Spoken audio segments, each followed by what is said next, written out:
Hi friends, അപ്പോൾ ഞാൻ ഇന്ന് വന്നിട്ടുള്ളത് കാസർഗോഡുകാരുടെ സ്പെഷ്യലായിട്ടുള്ള മഞ്ഞ ഇല അപ്പമായിട്ടാണ്. മഞ്ഞ ചപ്പിലപ്പം എന്ന് നമ്മുടെ നാട്ടിൽ പറയും. അപ്പോൾ വീഡിയോയിലേക്ക് കിടക്കുന്നതിന് മുമ്പായിട്ട് എല്ലാവരും എൻ്റെ ചാനലൊന്ന് സബ്സ്ക്രൈബ് ചെയ്യണേ. അപ്പോൾ വീഡിയോയിലേക്ക് പോകാം. അപ്പോൾ ആദ്യമായിട്ടിലേക്ക് വേണ്ടത് തേങ്ങയും ശർക്കരയും കൊണ്ടുള്ള ഒരു മിക്സാണ്. അപ്പോൾ ഞാനിവിടെ എടുത്തിട്ടുള്ള തേങ്ങ ഇളം തേങ്ങയാണ്. അപ്പോൾ ഇന്ന് ചിരകിയിട്ട് നമുക്ക് മാറ്റി വെക്കാം. അങ്ങനെ തേങ്ങ മാറ്റി വെച്ചിട്ടുണ്ട്. എന്നിട്ട് നമുക്കൊരു പാൻ വെച്ചിട്ട് അതിലേക്ക് ഒരു കപ്പ് ശർക്കര ഇട്ട് കൊടുക്കാം. ശർക്കര ഇട്ട് കൊടുത്താൽ ലോ ഫ്ലെയിമിൽ വേണം വെക്കാൻ വേണ്ടിയിട്ട്. എന്നിട്ട് അതിലേക്ക് കുറച്ച് വെള്ളം ഒഴിച്ച് കൊടുക്കുന്നുണ്ട്. അതായത് തള വരുമ്പോൾ അടി പിടിക്കാതിരിക്കാൻ വേണ്ടിയിട്ടാണ് വെള്ളം ഒഴിച്ച് കൊടുക്കുന്നത്. അപ്പോൾ ലോ ഫ്ലെയിമിലിട്ടിട്ട് കുറച്ച് ശർക്കര ഉരുകി വരും വരെ നമുക്ക് വെയിറ്റ് ചെയ്യാം.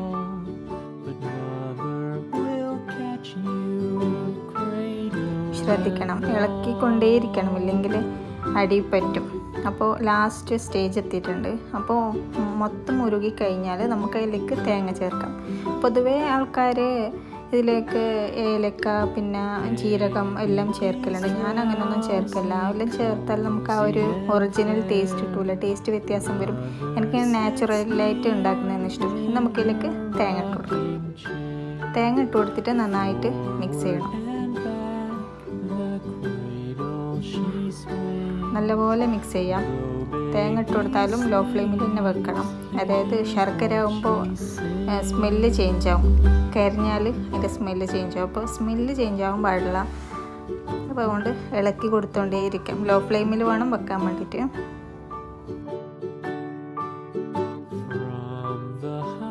നല്ലോണം മിക്സ് ചെയ്ത് കൊടുക്കാം. നല്ലോണം മിക്സ് ചെയ്തിട്ട് അതിന് വെള്ളം ഇറങ്ങി വരുമ്പോൾ ആ വെള്ളം ഒന്ന് വറ്റും വരെ നമ്മൾ വെയിറ്റ് ചെയ്തിട്ട് നമുക്കത് മാറ്റി വെക്കാം. കുറച്ചും കൂടി വെള്ളം വറ്റി കിട്ടാനുണ്ട്. വെള്ളം വറ്റി നമുക്ക് മാറ്റി വെച്ചിട്ട് അരിമാവ് എടുക്കാം. ഇതാണ് അരിമാവ്.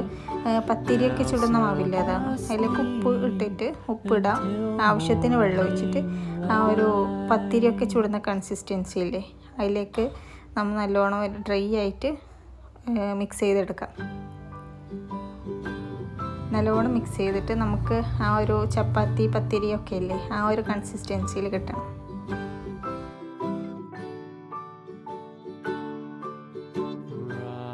അപ്പോൾ ഈ ഒരു കൺസിസ്റ്റൻസിയാണ് വേണ്ടത്. നമുക്കിനി ഇത് മാറ്റി വെക്കാം. ഇതാണ് മെയിൻ താരം, മഞ്ഞളിൻ്റെ ഇല. എല്ലാവരും സുലഭമായിട്ട് കിട്ടുന്നൊരു സാധനം തന്നെയാണ്. ആർക്കും അങ്ങനെ ഉപയോഗം അറിയാത്തതുകൊണ്ട് ആരും ഉണ്ടാക്കുന്നില്ല എന്നുള്ളൂ. പക്ഷേ കാസർഗോഡ് ഇത് മെയിനായിട്ട് എല്ലാവർക്കും ഇഷ്ടപ്പെടുന്ന ഒരു ഐറ്റമാണ്. രാവിലെ ബ്രേക്ക്ഫാസ്റ്റിനൊക്കെ ഉണ്ടാക്കും. അപ്പോൾ നല്ലോണം കഴുകി എടുത്തിട്ടുണ്ട് ഞാൻ. അതിനെ നല്ലോണം തുടച്ചിട്ട് ഒന്ന് വൃത്തിയാക്കി എടുക്കാം. എല്ലാ ഇലയും നല്ലോണം തുടച്ച് വൃത്തിയാക്കി എടുക്കാം. നല്ലൊരു കോട്ടൺ തുണി കൊണ്ട് നല്ലോണം തുടച്ചെടുക്കാം. അപ്പോൾ അതിലുള്ള വേസ്റ്റും കാര്യങ്ങളെല്ലാം ഇളകിയിട്ട് പോകും. അപ്പോൾ റെഡി ആയിട്ടുണ്ട്. എല്ലാം തുടച്ച് ക്ലീൻ ചെയ്ത് വെച്ചിട്ടുണ്ട്. ഇനി നമുക്ക് ഇനിയാണ് മെയിൻ കലാപരിപാടി. നമ്മൾ കുറച്ച് ആയിട്ട് മാവ് എടുത്തിട്ട് ബൗൾസായിട്ട് എടുക്കാം. ഇല ചെറിയ ഇല ഉണ്ടാവും, വലിയ ഇല ഉണ്ടാവും. അപ്പോൾ അതിലേക്ക് അനുസരിച്ചിട്ട് ചെറിയ ഇലക്ക് വേണ്ടിയിട്ട് ചെറിയ ബൗൾസ് ഉണ്ടാക്കാം, വലിയ ഇലക്ക് വേണ്ടിയിട്ട് കുറച്ച് വലിയ ബൗൾസ് ഉണ്ടാക്കാം. കട്ടിയായോ തിന്നായോ എങ്ങനെ വേണമെങ്കിലും നിങ്ങൾക്ക് പരത്തിയെടുക്കാം. ആ ടേസ്റ്റിനനുസരിച്ചിട്ട് ചെയ്യാം. കുറച്ച് കട്ടി തന്നെയാണ് നല്ലത്. എന്താണെന്ന് വെച്ചാൽ നമുക്ക് മിക്സ് അതിലേക്ക് ചേർക്കുമ്പോൾ അത് ആവിയിൽ വെക്കുമ്പോൾ ഉരുക്കി ചിലപ്പോൾ മിക്സ് പുറത്തേക്ക് വരും. അതുകൊണ്ട് നമുക്ക് കട്ടിയായിട്ട് തന്നെയാണ് നല്ലത്. അപ്പോൾ ഇങ്ങനെ എടുത്തിട്ട് നമുക്ക് ഇലയിലോട്ട് വെച്ചിട്ട് ഒന്ന് മിക്സ് ഇട്ട ശേഷം പ്രസ് ചെയ്ത് കൊടുത്തിട്ട് മടക്കി കൊടുക്കാം. മടക്കി നമുക്ക് മാറ്റി വെക്കാം. ഇങ്ങനെ ഓരോന്നും ചെയ്തെടുക്കണം. ആദ്യം ഇല എടുക്കാം. ഇല എടുത്തിട്ട് കുഞ്ഞു കുഞ്ഞു ബോൾസോ വലിയ ബോൾസോ നിങ്ങൾക്ക് എങ്ങനെയാണോ താല്പര്യം അതുപോലെ ബോൾസാക്കി എടുത്തിട്ട് ഇലയിലോട്ട് വെച്ച് കൊടുത്തിട്ട് നമ്മൾ മിക്സ് അതിലേക്ക് വെച്ചിട്ട് മടക്കി പ്രസ് ചെയ്ത് കൊടുക്കാം. അപ്പോൾ റെഡിയായി. ഇനി ഇത് ആവിയിലോട്ട് വെച്ച് നമുക്ക് ജസ്റ്റ് ഒന്ന് വേവിച്ചെടുത്താൽ മതി. 10-20 മിനിറ്റ് എന്തായാലും വേവിച്ചിട്ട് എടുക്കണം. 20 മിനിറ്റ് വേണ്ടി വരും.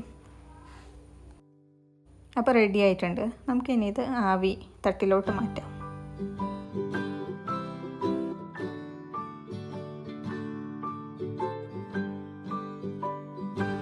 ആവിത്തട്ട് എടുത്തിട്ടുണ്ട്. ഇനി നമുക്കതിൽ കുറച്ച് വെള്ളം എടുത്തിട്ട് തട്ട് വെച്ച് കൊടുത്തിട്ട് ഇതിൻ്റെ ചുറ്റും നമുക്ക് നമ്മുടെ ഇലയുടെ വെച്ച് കൊടുക്കാം. ആ നടുവിലുള്ള ഹോളുണ്ടല്ലോ, അതെപ്പോൾ നമ്മൾ അതിൻ്റെ മുകളിലൊന്നും വെക്കാൻ പാടില്ല. അതിൻ്റെ മുകളിൽ വെച്ചാൽ ആവി വരില്ല. അതിൽ കൂടി ആവി വന്നാൽ നല്ലോണം വെന്ത് കിട്ടുള്ളൂ. അപ്പോൾ ചുറ്റും വെച്ച് കൊടുത്തിട്ട് നമുക്ക് ഗ്യാസിൽ വെച്ച് കൊടുക്കാം. ഹൈ ഫ്ലെയിമിലിട്ടിട്ട് ഒരു 10 മിനിറ്റ് വെച്ചിട്ട് വേണമെന്നുണ്ടെങ്കിൽ ലോ ഫ്ലെയിമിൽ വെക്കാം. അല്ലെങ്കിൽ ഹൈ ഫ്ലെയിമിലിട്ടിട്ട് തന്നെ നമുക്ക് ഒരു 1/4 മണിക്കൂർ ഒന്ന് വെന്ത് കിട്ടിയാൽ മതി.